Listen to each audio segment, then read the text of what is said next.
आयनन विभव या आयनन ऊर्जा या आयोनाइजेशन एनर्जी या आयोनाइजेशन पोटेंशियल की आवर्तीता।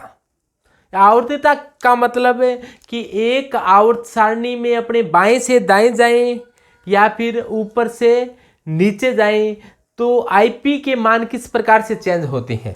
जैसे मान लो आप पीरियोडिक टेबल के अंदर लेफ्ट टू राइट जाएं तो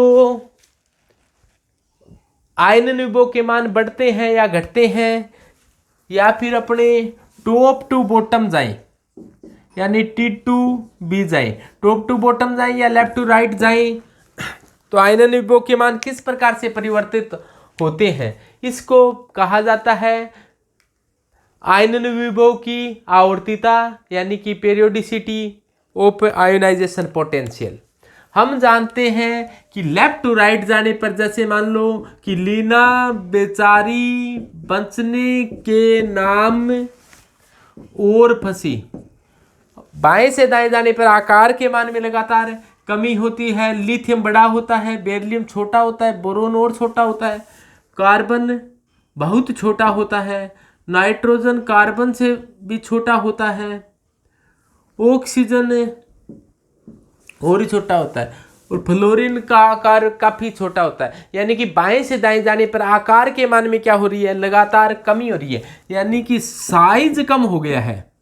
साइज कम हो गया है तो आईपी के मान क्या हो गए हैं, बढ़ गए हैं, क्योंकि हम जानते हैं कि छोटे परमाणु में से इलेक्ट्रॉन निकालना कठिन कार्य होता है। यानी छोटे परमाणु से अपने इलेक्ट्रॉन निकालेंगे तो अधिक ऊर्जा देनी पड़ेगी, जबकि बड़े परमाणु से इलेक्ट्रॉन निकालते हैं तो कम ऊर्जा देनी पड़ती है। और ऊपर से नीचे जाए तो लगातार नए कोष जुड़ते जाते हैं। जैसे अपने बात करें कि सबसे ऊपर है लीना, लीना की रब से फरियाद है, तो ऊपर से नीचे जाए तो लगातार कोष जुड़ते जाते हैं। जैसे हाइड्रोजन में एक ही कक्षा होती है, लिथियम में कक्षाएं कितनी होती है, 2 कक्षाएं होती है, सोडियम में कितनी कक्षाएं होती है, 3 होती है, पोटेशियम में 4 कक्षाएं होती है, रुबिडियम में 5 कक्षाएं होती है और सीजियम में 6 कक्षाएं होती है, फ्रांसियम में 7 कक्षाएं होती है। तो ऊपर से नीचे जाने पर कक्षाओं की संख्या है वो लगातार बढ़ती जाती है। कक्षाएं बढ़ गई तो साइज क्या हो गया, ऊपर से नीचे जाने पर साइज बढ़ गया। साइज बढ़ गया तो आईपी का मान क्या हो गया, कम हो गया। तो ऊपर से नीचे जाने पर आईपी का मान कम हो जाता है। सबसे बड़ा आकार सीजियम का होता है, इसलिए सीजियम का आईपी है वो सबसे कम होता है। सीजियम प्रकाश की किरण मात्र से क्या कर देता है, इलेक्ट्रॉन त्याग देता है और इधर जाने पर आईपी का मान लगातार बढ़ता रहता है। और सबसे कॉर्नर पर आता है यहाँ पर हीलियम।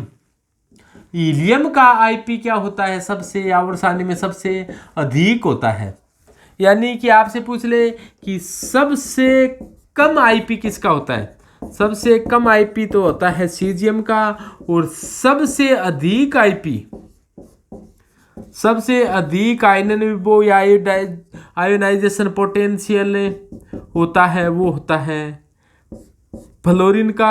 सबसे कम सीजियम का और सबसे अधिक क्या होता है, फ्लोरीन का होता है। तो ये आईपी का क्रम होता है। लेकिन स्थायी इलेक्ट्रॉनिक विन्यास आने से कहीं कहीं विचलन भी देखने को मिलता है, क्योंकि अपने जानते हैं कि अर्धपूरित व पूर्णपूरित कक्षक अधिक स्थायी होते हैं और स्थायी में से इलेक्ट्रॉन निकालना कठिन कार्य होता है। जैसे बेरिलियम का इलेक्ट्रॉनिक विन्यास देखें तो 1s2 2s2 होता है, तो ये स्थायी इलेक्ट्रॉनिक विन्यास है। जबकि नाइट्रोजन की बात करें तो नाइट्रोजन का क्या होता है, 2s2 2p3 होता है। तो p3 है, p3 का मतलब है p के अंदर 3 कक्षक होते हैं और तीनों में एक एक इलेक्ट्रॉन है।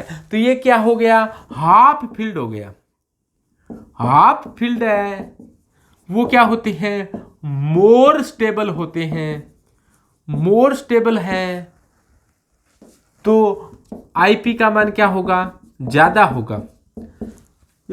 एस में क्या आ सकते हैं, 2 इलेक्ट्रॉन आ सकते हैं और 2 पूरा भरा हुआ है बेरिलियम में, तो इसका आईपी क्या होगा, अधिक होगा। इसीलिए अपने बाएं से दाएं जाएं तो विचलन देखने को मिलता है कि लीना बेचारी बचने के नाम और फंसी। अब देखो यहां पर इधर जाने पर आईपी बढ़ना चाहिए था लगातार, लेकिन 2 जगह विचलन देखने को मिला। बेरिलियम का आईपी है वो यहाँ आ जाता है, नाइट्रोजन का आईपी यहाँ आ जाता है। कारण इसमें 2s2 विन्यास का कारण स्थायी इलेक्ट्रॉनिक विन्यास है, यहाँ पर अर्धपूरित स्थायी इलेक्ट्रॉनिक विन्यास है। तो आईपी का क्रम क्या रहेगा, आईपी का ये क्रम हो जाएगा कि सबसे कम आईपी इस लाइन में लिथियम का है, उसके बाद में फिर बेरिलियम का होना चाहिए था, लेकिन बेरिलियम का ज़्यादा हो गया बोरोन से, तो बोरोन का पहले और फिर बेरिलियम का, फिर कार्बन का, फिर नाइट्रोजन का होना चाहिए था, लेकिन ऑक्सीजन आता है और ऑक्सीजन से ज़्यादा किसका हो जाता है, नाइट्रोजन का हो जाता है, और इसके बाद में फ्लोरीन का आता है।